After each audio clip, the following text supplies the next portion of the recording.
There are so many people, more than ever, who are deciding to homeschool right now. Millions of children are being homeschooled compared to before the pandemic. And the question on everyone's mind is, how do I do it? What does it need to look like? And we try to conceptualize what it needs to look like to homeschool our children.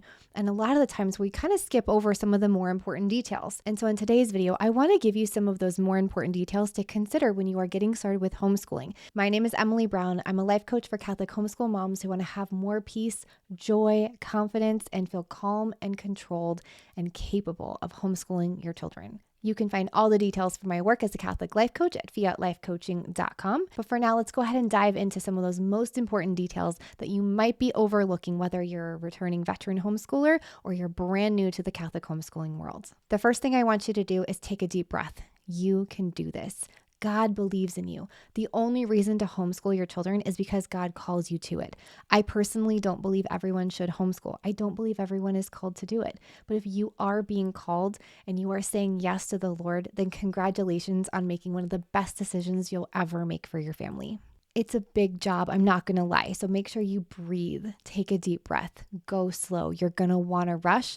You're not going to want to take breaks. You're not going to want to have connection and fun and rest and enjoyment because you're going to think that there's a lot of very important things that need to get done. And we might miss out on some of those more important things like rest and fun and connection. So we're going to talk about that in just a minute. If you're a Catholic homeschooler and God is calling you to educate your children at home, then you need to pray more than you plan because God is the architect of your homeschool, not you. You're the worker. Your job is to listen to the boss and do what he tells you to do and follow his plans. And the best way to do that is to pray more than you plan. Check in with him. Make sure you're following his plan and his timing for your family and not the world's. And along those lines, you need to think about your reasons for homeschooling.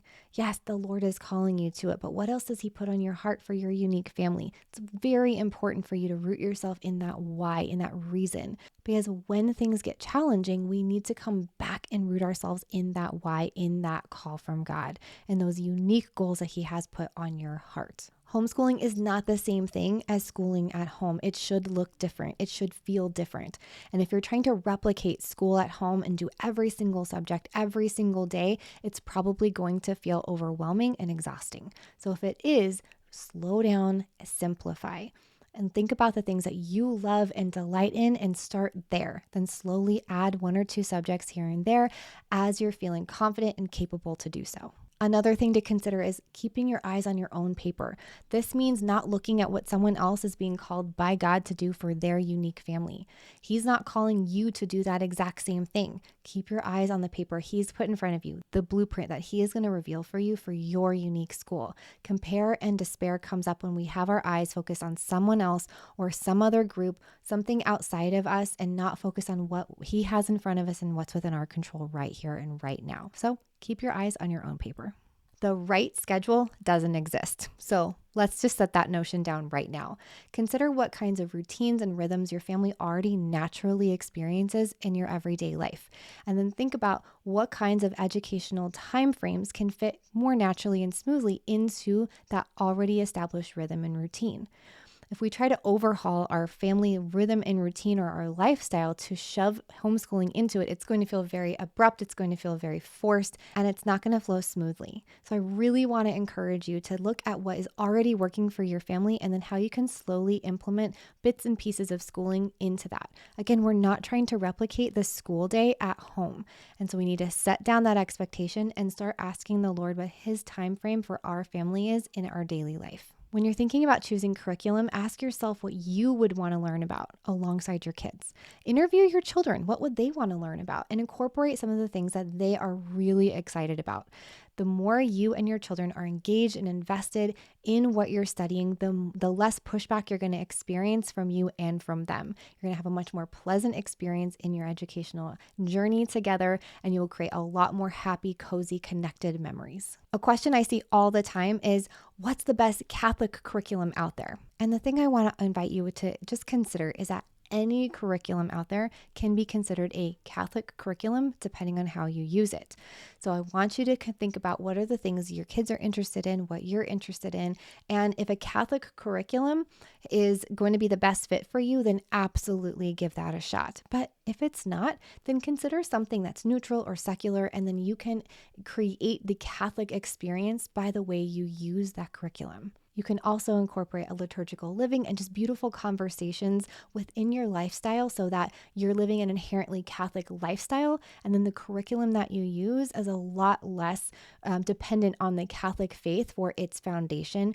And the foundation of your Catholic faith is actually going to be rooted in your family and in your home and not the books that you use. Think about taking intentional breaks throughout the year. Our family really loves Sabbath schooling, which is where you school for about 4 to 6 weeks, and then you take a good solid week off in between. That allows you to have more time for rest and fun and deep cleaning and projects that you've been putting off, and play dates and field trips and things that you would really love to do, but are usually setting aside in order to get more of the book work done.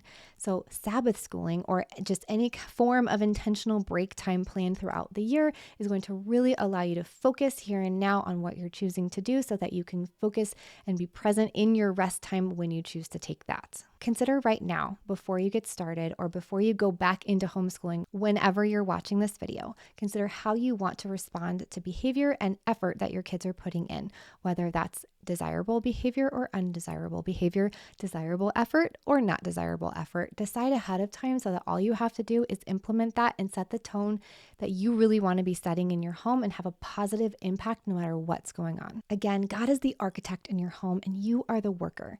It's helpful for you to have the blueprint so that you can see what it looks like, but we don't always get to know what the finished product is ultimately going to look like.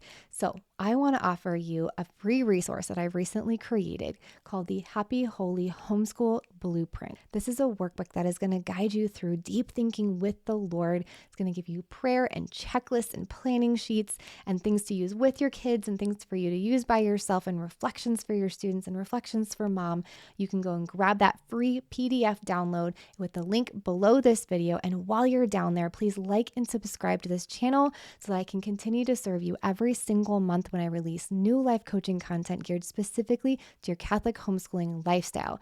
Please come work with me also at the Catholic Homeschooling Conference, which is going to be June 7th and 8th. Catholic Homeschooling Conference is a virtual conference that serves thousands of Catholic homeschoolers every single year with dozens of experts in Catholic homeschooling, spiritual talks and inspiration, discount codes for fantastic curriculum and resources to support Catholic homeschoolers just like you and me. And one of the best parts about it is that it's only $38 and you get replays for the entire next year of the entire conference. So even if you can't come live, go ahead and grab your ticket right now with the link below this video so that you can have the entire next year to watch the replays of the live event, go through them at your own pace, go through them slowly, absorb them, come back to them, and really stretch out that beautiful conference experience all year long. And this year, I am so honored to be one of the keynote speakers for the Catholic Homeschool Conference. So I can't wait for that.